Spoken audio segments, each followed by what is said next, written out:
Welcome to the Lighthouse Financial Advisors Money Over 50 podcast with Dallas Davison and Michael Hogue.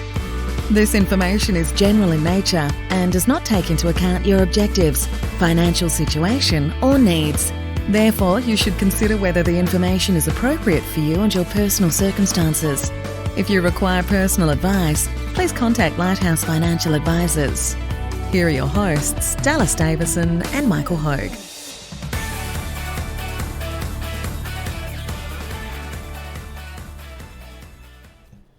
Welcome to today's episode of Money Over 50, continuing right along with our series of frequently asked questions. Today's topic, will I need to sign a contract? Dallas? No, Michael, you won't. This is the short answer. So this ties a bit into something we spoke about in the question previously about our fees and how we charge. Basically, the way that we sort of operate is that we're being charged a fee separate to any products that you use, separate to any fund manager that we might recommend, anything like that.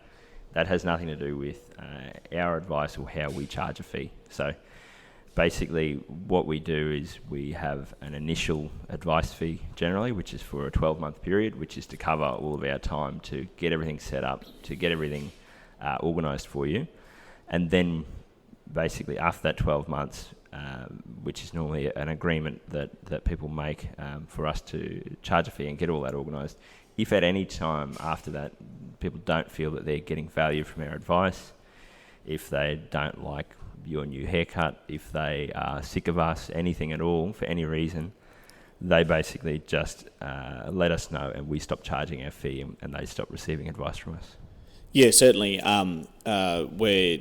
We're definitely not in the habit of forcing people to be a client of ours when they don't want to be. Yeah. That being said, that's few and far between. So really, to answer the question, the minimum dollar commitment that someone would have for us to set everything up, which is generally 4 meetings with them, to formulate the strategy, to actually do the nuts and bolts of actually putting the strategies into place. And then generally 2 other meetings with them over the first year. Yep. Their commitment is 2% of what their retirement savings are. Yep. And that's a one-off cost to set everything up and for the first year. Yep. That gives people generally peace of mind. Yep. There's no lock-in contract after that. Yep. And like I said, that being said, most people choose then to work with us after that because I guess oftentimes I'm digressing here a little bit, but financial advice is pitched as a one-off thing. Yeah. And you formulate a strategy, you formulate a plan at point A, and then you forget about it, and that strategy is implemented, and then it's continued. Yeah. It's probably a little bit like Roger Federer, who has a tennis coach. I thought you were going to go to the Roger Federer tennis coach. Well, Roger Federer has a tennis coach, which you're blown away by that. And Roger didn't work with this tennis coach 15 years ago, and then off you go. He said off you go.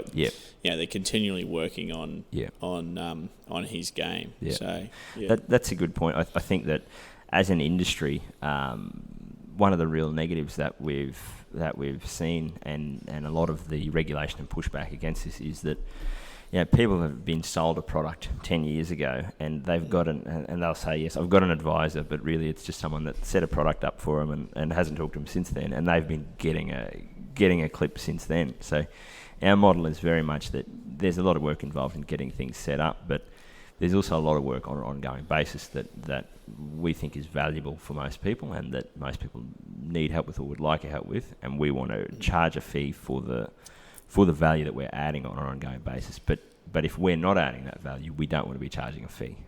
That's right. Yeah. And really after that first 2%, which is the capital cost of getting things set up, which includes your first 12 months worth of progress meetings. Yep. There is essentially that's your decision to make at that point. your commitment ends at that point in time. Yep. Most of our clients choose to continue on as clients from that point in time, knowing full well that what we've already set up for them will remain in place. Yep. It's just that we won't be there to guide them The rest of the after that if they voluntarily choose Yeah. to not be a client after that. I think a good point as well with like this question of, will I need to sign a contract, or is there a minimum term to be a client or anything like that? It's also, I think people's fear is coming in for a first meeting with us is that, someone's going to lock the door and shake them down with a high pressure sales tactic and try and get them to sign over their life savings. That's, again, the opposite of what we want to do, which is that our first meeting is very much just an information gathering thing, trying to understand people and what it is that they're looking to achieve and what's important to them. I like to break it down in terms of that first meeting. For me, generally, the first 40 minutes is really spent picking apart what it is important, what people are most worried about, or what keeps them up at night, what's their biggest fears, concerns, what they're worried about, and then also talking a bit about some of the things that they may not be aware of. And then there's basically 10 minutes of talking about these are some of the strategies that we might look to put in place for you, or that you might need to look at. And then the last 10 minutes of that appointment is really just about explaining this is what we see our role as, this is what we would propose to do for you, and where we see ourselves adding value. And at the end of that, basically, you've had an hour where people at the end of that will know what they really need to be aware of, what they need to be worried about, what they don't need to be worried about. And we'll leave with a clear picture of, okay, these are the sorts of things that we would be working with them to try and fix or try and solve, and what our cost would be, what our role would be. And that's basically our sort of how we try and leave that first appointment, is to go, this is all the information that you need to now go and think about and make a decision as to whether you want to work with us. There's no thought of sign up on the day or do anything like that. It's very much then a beginning of a process of, if you do want to continue to work with us, this is the next steps from there. Yeah, that's certainly the way that it works. Like, there's definitely no sell. Yeah, I did say to someone the other day though, if you sign up in that first meeting, you get a free set of steak knives. So that's always a big plus. I was just thinking what my line would be. What do I need to do to put you in the super fund today? Doesn't sound as good as what do I need to do to put you in this brand new shiny car no, today. That's right. So, it doesn't. Yeah, really certainly no. There's none of that. We really enjoy working with people that we can add value to, and it's important to us that we can add significant value to everyone that we work with. Yeah. So if we can't do that, it's just not in our DNA. This ties into I think a couple of other questions that we've talked about previously, which is what are our fees and how do we charge that, and then also what happens if I disagree with my advisor. And as we said in those podcasts, for us, it's really about, we want to be helping people make the best decisions for them, for what's going to be best for them moving forward and on an ongoing basis. If we don't think that we are going to be adding value, or if we don't think that we are able to help those clients make the best decisions, it sort of happens the other way as well, where sometimes we will say to people, look, I don't think you need my help anymore, or I don't think I am actually able to help you, and so we'd part ways then as well. Yeah. I've got nothing more to add. No, I think we've covered it all. Very quick one.